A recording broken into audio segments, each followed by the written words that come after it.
അപ്പോൾ നിങ്ങൾ ഈ ബാക്ക്ഗ്രൗണ്ടിൽ കാണുന്നത് നമ്മുടെ ശരീരത്തിന്, ഞാൻ പറഞ്ഞുകൊണ്ടിരിക്കുന്ന നമ്മുടെ പുറത്ത് ജീവിക്കുന്ന, അതായത് നമ്മുടെ മുഖത്ത് ജീവിക്കുന്ന ഒരു തരം സൂക്ഷ്മ ജീവിയാണ്. നമ്മുടെ കണ്ണോട് കാണാൻ സാധ്യതയില്ല. ഇലക്ട്രോൺ മൈക്രോസ്കോപ്പ് വെച്ച് നോക്കിയാൽ ഇത്തരത്തിലുള്ള നിരവധി ജീവികൾ നമ്മുടെ മുഖത്തുണ്ട്.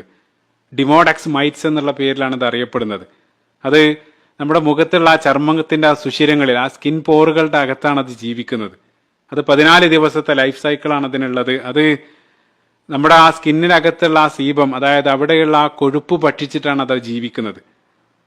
അതിനെ സംബന്ധിച്ചുള്ള പഠനങ്ങൾ അവർ പറയുന്നത്, നിരീക്ഷിച്ച സമയത്ത് രാത്രി കാലങ്ങളിലാണ് അത് പുറത്തു വരുന്നത്. രാത്രി പുറത്തു വന്നിട്ട് അത് നമ്മുടെ മുഖത്ത് വെച്ച് അത് ഇണചേരുകയും ചെയ്യുന്നു എന്നുള്ള ആ രൂപത്തിലാണ് അത് ജീവിക്കുന്നത്. അത് നമ്മുടെ എല്ലാ മുഖത്ത് ഈ രൂപത്തിലുണ്ട് എന്നുള്ള. എത്രത്തോളം എന്ന് വെച്ചാൽ നമ്മുടെ ഓരോ സ്ക്വയർ സെന്റിമീറ്റർ ചർമ്മത്തിലും ബില്യൺ കണക്കിന് ഇതേ രൂപത്തിലുള്ള ബാക്ടീരിയകളാണ് നമ്മുടെ പുറം വശത്തുള്ളത്. ഇപ്പൊ ചില പഠനങ്ങളിൽ അവര് ആ ശരീരത്തിന്റെ പ്രധാനമായിട്ട് ആ പൊക്കിൾ കൊടിയുടെ ഭാഗം അത് പരിശോധിച്ച സമയത്ത് അവിടെ ആയിരക്കണക്കിന് വ്യത്യസ്ത സ്പീഷീസുകൾ ആ ഒരു ഭാഗത്ത് തന്നെ ഉണ്ട്. അതേപോലെ തന്നെ നമ്മുടെ കക്ഷത്തിൽ നമുക്കറിയാം വിയർപ്പ്, ആ വിയർപ്പ് നമ്മൾ ഡിയോഡറൻ്റ് എല്ലാം ഉപയോഗിക്കാറുണ്ട്. അത് വിചിത്രമായിട്ടുള്ളൊരു കാര്യം, യഥാർത്ഥത്തിൽ നമ്മുടെ ശരീരത്തിലെ ആ വിയർപ്പ് ഗ്രന്ഥികൾ, അപ്പോക്രൈൻ ഗ്രന്ഥികൾ ഉൽപ്പാദിപ്പിക്കുന്ന വിയർപ്പിന് യാതൊരു ഗന്ധവുമില്ല. ആ വിയർപ്പിന് ഗന്ധം വരാനുള്ള കാരണം ആ വിയർപ്പ് ചില ബാക്ടീരിയകൾ ഭക്ഷിച്ച് അവയുടെ വിസർജ്യമാണ് ആ ഗന്ധമായിട്ട് പുറത്തു വരുന്നത്. അങ്ങനെയാണ് അത് സൂചിപ്പിക്കുന്നത്. ഇതേ രൂപത്തിലുള്ള കാര്യങ്ങൾ അത് ഭക്ഷിക്കുന്നു. അതേപോലെ തന്നെ നമ്മുടെ ശരീരത്തിൽ നശിക്കുന്ന ഡെഡ് സെല്ലുകൾ, നശിക്കുന്ന കോശങ്ങൾ, അതും ബാക്ടീരിയ ഭക്ഷണമാക്കുന്നുണ്ട്. നമുക്കറിയാം ദിനേനെ 40,000 ഡെഡ് സെല്ലാണ് നമ്മുടെ ശരീരത്തിൽ നിന്ന് കൊഴിഞ്ഞു പോകുന്നത്. അതായത് വർഷത്തിൽ 2 കിലോ അതായത് ഡെഡ് സെല്ലുകൾ നമ്മുടെ ശരീരത്തിൽ നിന്ന് കൊഴിഞ്ഞു പോകുന്നുണ്ട്. അപ്പൊ നമ്മൾ ചില സമയത്ത് റൂമെല്ലാം അടിച്ചു വാരുന്ന സമയത്ത് ചില പൊടി പോലെയുള്ള പദാർത്ഥങ്ങൾ കാണാറുണ്ട്. അത് യഥാർത്ഥത്തിൽ നമ്മുടെ ശരീരത്തിൽ നിന്ന് കൊഴിഞ്ഞു പോകുന്ന ഡെഡ് സെല്ലുകളാണ്. അതാണ് പലപ്പോഴും ആ ബാക്ടീരിയകൾ ഭക്ഷണമായിട്ട് ഉപയോഗിക്കാറുള്ളത്. എത്രത്തോളം എന്ന് വെച്ചാൽ നമ്മുടെ ഓരോ സ്ക്വയർ സെന്റിമീറ്റർ ചർമ്മത്തിലും ബില്യൺ കണക്കിന് ഇതേ രൂപത്തിലുള്ള ബാക്ടീരിയകളാണ് നമ്മുടെ പുറം വശത്തുള്ളത്. ചിന്തിച്ചു നോക്കുക, ഇതെല്ലാം അല്ലാഹു സുബ്ഹാനഹു വ തആല നമ്മുടെ കണ്ണിൽ നിന്ന് മറച്ചു വെച്ചിരിക്കണം. ഞാനിതെല്ലാം അവസാനം കൺക്ലൂഡ് ചെയ്യും. അതായത് ഇതെല്ലാം അല്ലാഹു സുബ്ഹാനഹു വ തആല നമ്മുടെ കണ്ണിൽ നിന്ന് മറച്ചു വെച്ചിരിക്കുക. നമ്മുടെ കണ്ണിന് ദൃശ്യമല്ലാത്തൊരു വലിയ ലോകം നമ്മുടെ മുമ്പിലുണ്ട്.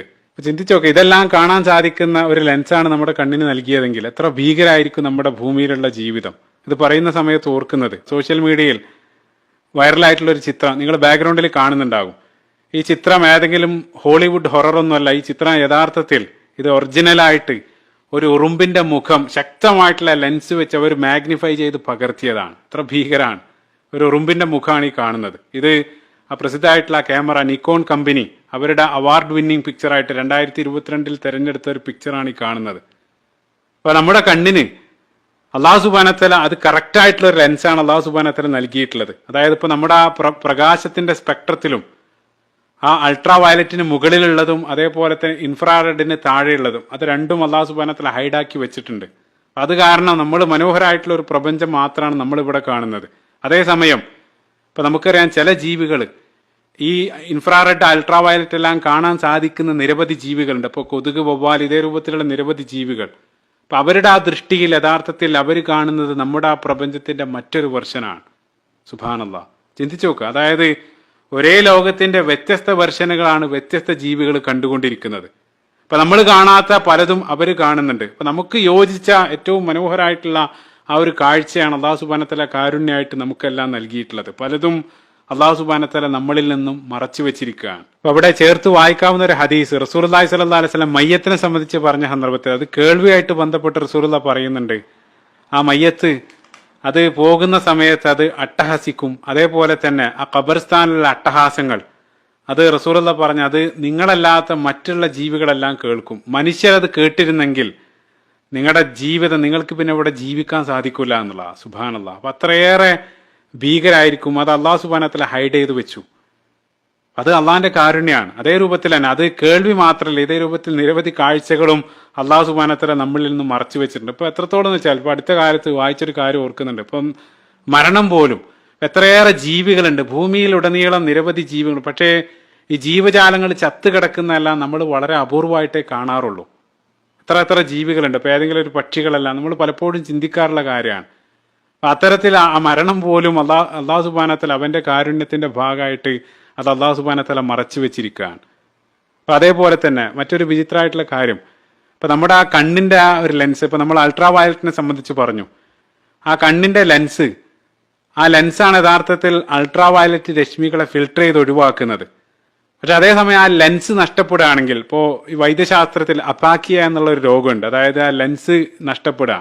ലെൻസ് നഷ്ടപ്പെട്ട് കഴിഞ്ഞാൽ പിന്നീട് അവർക്ക് അൾട്രാ വയലറ്റ് കാണാമെന്നുള്ളതാണ്. ആ രൂപത്തിലാണ് അവർ വിശദീകരിക്കുന്നത്. ഞാനിത് അൾട്രാ വയലറ്റിനെ സംബന്ധിച്ചൊന്നും പറയാനല്ല പറഞ്ഞത്. അള്ളാഹു സുബ്ഹാനഹു വ തആല പരിശുദ്ധ ഖുർആനിൽ സൂറത്തുൽ ഖാഫിന്റെ 22-ാമത്തെ വചനത്തിൽ മരണസമയത്തെ സംബന്ധിച്ച് അള്ളാഹു സുബ്ഹാനഹു വ തആല പറഞ്ഞ സമയത്ത് വകശഫ്ന അൻക ഇതാഇക് ഫബസറുക യൗമ ഹദീദ്, അള്ളാഹു സുബ്ഹാനഹു വ തആല പറയുന്നുണ്ട് ആ സമയത്ത് നിങ്ങളുടെ ആ കണ്ണിന്റെ ഒരു മൂടി ഞാൻ നീക്കം ചെയ്യും എന്നുള്ളതാ. സുബ്ഹാനല്ലാഹ്. ആ കണ്ണിന്റെ മൂടി നീക്കുന്നതോടുകൂടെ നിങ്ങളുടെ കാഴ്ച അത് ഇരുമ്പിനേക്കാൾ മൂർച്ചയുള്ളതാകും. കാരണം എന്താണെന്ന് വെച്ചാൽ നമ്മൾ അത്രയും കാലം കാണാതിരുന്ന ആ മലക്കുകളുടെ ലോകം, അത്തരത്തിലുള്ള ദൃഷ്ടികൾ, അതായത് പുതിയൊരു ലോകം നമ്മൾ കാണുമെന്നുള്ളതാണ്. അത് യഥാർത്ഥത്തിൽ ഇപ്പൊ നമ്മൾ ജീവിച്ചു കൊണ്ടിരിക്കുന്ന ആ ലോകത്ത് തന്നെ ഇതേ രൂപത്തിൽ നിരവധി, ഞാൻ നേരത്തെ വെർഷനുകളെ സംബന്ധിച്ച് പറഞ്ഞു, നമുക്ക് കാണാത്തതായിട്ട് പലതും മലക്കുകൾ ജിന്നുകളെല്ലാം അള്ളാഹു സുബ്ഹാനഹു വ തആല ഹൈഡ് ചെയ്ത് വെച്ചതാണ്. ഏതുപോലെ എന്ന് വെച്ചാൽ ഇതേ രൂപത്തിൽ നിരവധി ജീവികളെ അള്ളാഹു സുബ്ഹാനഹു വ തആല മറച്ചു വെച്ചതുപോലെ തന്നെ. ഇനി അവസാനമായിട്ട് ഈ ഒരു വിഷയം പഠിക്കാനുണ്ടായ ഒരു പ്രചോദനം കൂടെ സൂചിപ്പിക്കുകയാണ്. ഒരു വിഷയം ശ്രദ്ധിച്ച സമയത്ത് അതുമായി ബന്ധപ്പെട്ട നിരവധി പഠനങ്ങൾ ശ്രദ്ധിക്കുന്നതിനിടയിൽ പ്രസിദ്ധനായിട്ടുള്ള ഒരു ബയോളജിസ്റ്റ് അദ്ദേഹം ഒരു പ്രഭാഷണത്തിൽ അദ്ദേഹം പറയുന്നുണ്ട്, പല ആളുകളും ഈ വാനലോകങ്ങളെ സംബന്ധിച്ച്, ആസ്ട്രോണമിയെ സംബന്ധിച്ച് പഠിക്കാൻ വേണ്ടി നമ്മളോട് പറയും. അത് കൂടുതൽ പഠിക്കുന്ന സമയത്ത്, ആ ദൂരെയുള്ള പ്രപഞ്ചത്തെ സംബന്ധിച്ച് പഠിക്കുന്ന സമയത്ത് അത് നിങ്ങളെ കൂടുതൽ ഹമ്പിളാക്കും, നിങ്ങളെ വിനയുള്ളവരാക്കും, അതേപോലെ തന്നെ നിങ്ങളെ അത്ഭുതപ്പെടുത്തുന്നെല്ലാം പല ആളുകളും നമ്മളെ ഉപദേശിക്കാറുണ്ട്. എന്നിട്ട് അദ്ദേഹം പറയാണ്, എന്തിനാണ് അത്രയേറെ ദൂരങ്ങളിലേക്ക് പോകുന്നത്? നിങ്ങൾ ഏറ്റവും ഹമ്പിളാക്കാൻ നിങ്ങൾ ദൂരങ്ങളിലേക്ക് പോകേണ്ടതില്ല, നിങ്ങൾ നിങ്ങളുടെ സ്വന്തം ശരീരത്തിലേക്കൊന്ന് നോക്കിയാൽ മതി. അതാണ് അദ്ദേഹം പറഞ്ഞത്.